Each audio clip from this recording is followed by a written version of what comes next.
A few months ago, I published an essay by a writer named Ellen Corey, who grew up in Watkinsville, Georgia, and who was just had finished her freshman year at NYU.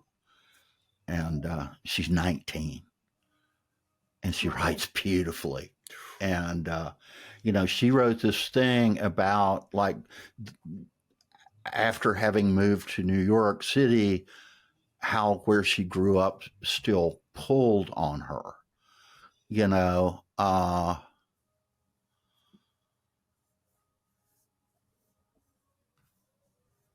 and like, here's a passage from that piece. My hometown, the one holding the simple pleasures of farm life and football games, will never be my permanent residence again, but the cows welcome me home as if I never left. I resented this plain way of living when it was my constant routine. I could not stand the insular nature. I clawed at the barriers, hoping to run far away. So I did. But when I again immersed myself in this uncomplicated way of living, my eyes flooded with tears.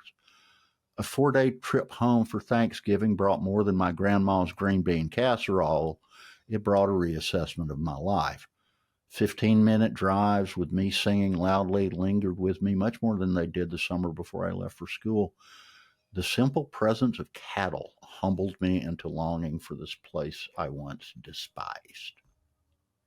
And to get that depth of feeling and connection with home, and Southerners, we get awful serious about home and mama. It's like it's a thing that we take to ridiculous extremes. And then, we ran a piece of fiction as our lead story not long ago, a short story called Chain Lightning by a guy who's, probably 3 times as old as Ellen is. And, he's got that same connection to the land in it. And this is the first, 9 sentences of that article. The old man, like every old man, carried a drought in his eyes. He had lived long enough to know that sometimes the rain just quits. And he knew doubt grows and fears get loose at 3 a.m. He came to expect the ache in his back and trust in his sweat to be a different kind of rain, like there was a storm in him, a kind of dry lightning. He had seen droughts before, but this year seemed different. The ground was harder, so was living.